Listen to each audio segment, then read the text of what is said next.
we discussed many different approaches to how we were going to do the show here.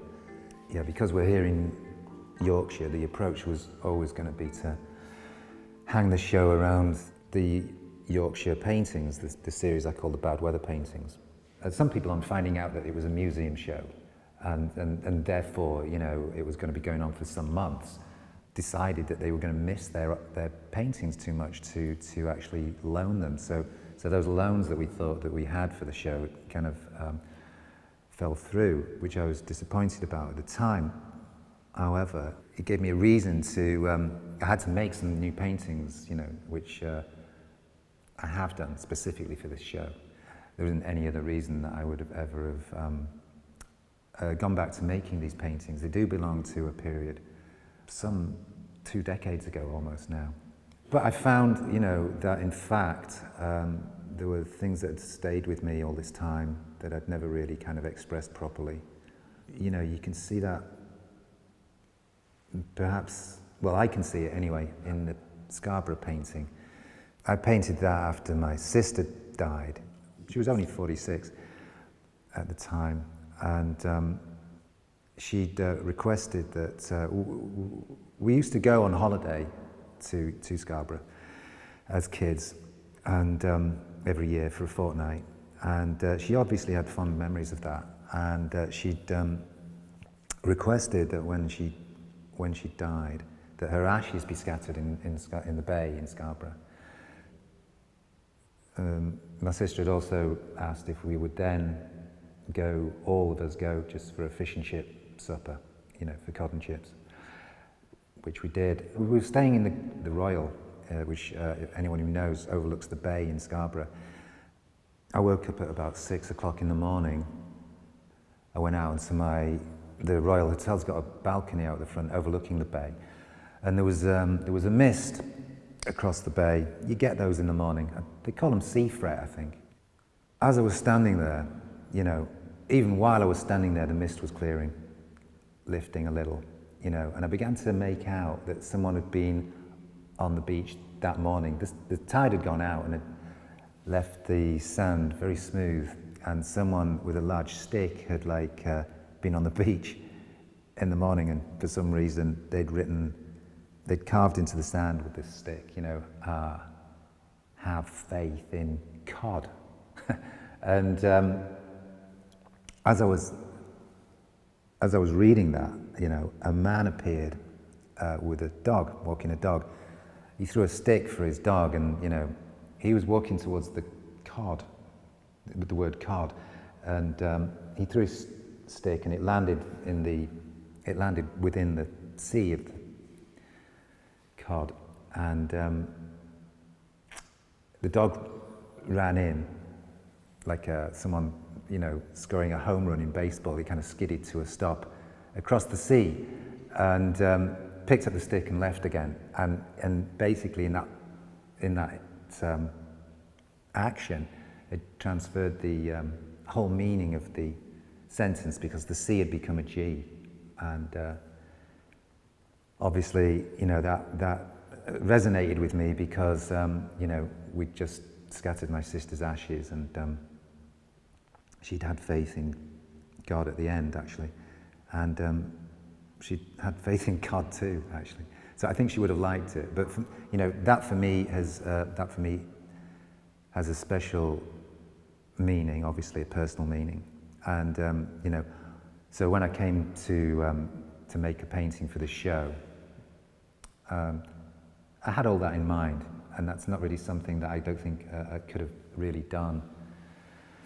I wasn't really kind of ready to do that at the time. So it's been great in ways like that to come back and revisit this series. For a long time, Penguin were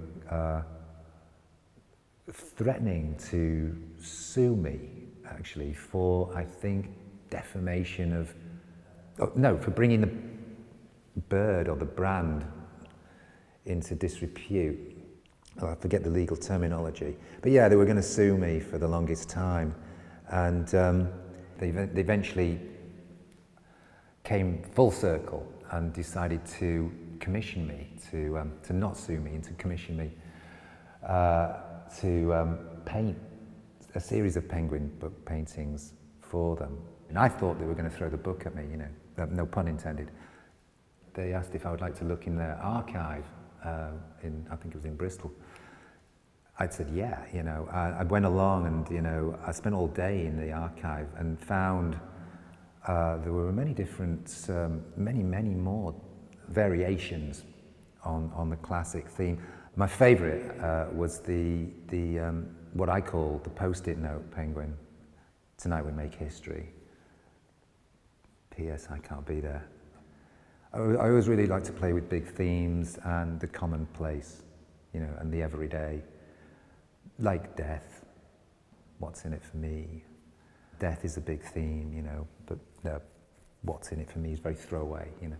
And I always liked these juxtapositions. And the thing that gave that more form and lent that kind of sort of urgency, but also that kind of throwaway sort of quality were the post-it notes.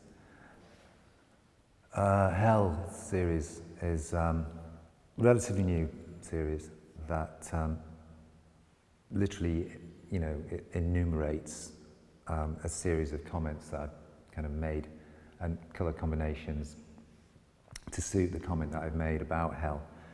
I mean, I think of it as kind of an ongoing series.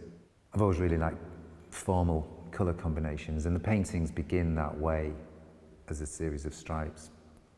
And, you know, each stripe suggests the next. In this work, for instance, the black and yellow graphic also in turn suggested that kind of black and yellow I always kind of associate with warning signs. And, you know, I think that's implicit in the, you know, the idea of, you know, don't make me come down there. I've spoken about how people can relate to a lot of the paintings through the text in the painting.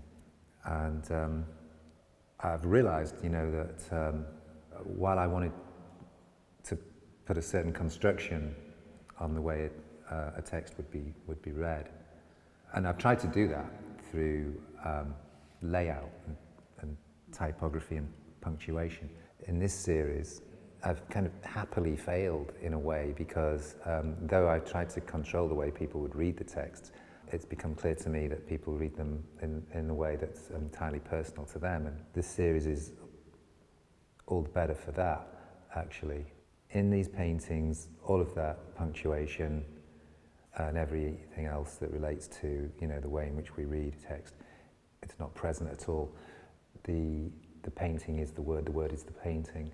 What's been great, what's been gratifying is that, you know, people are still able to recognize or identify some of their story or some part of their story, their personal story, in words such as love, if, by, and hopefully good.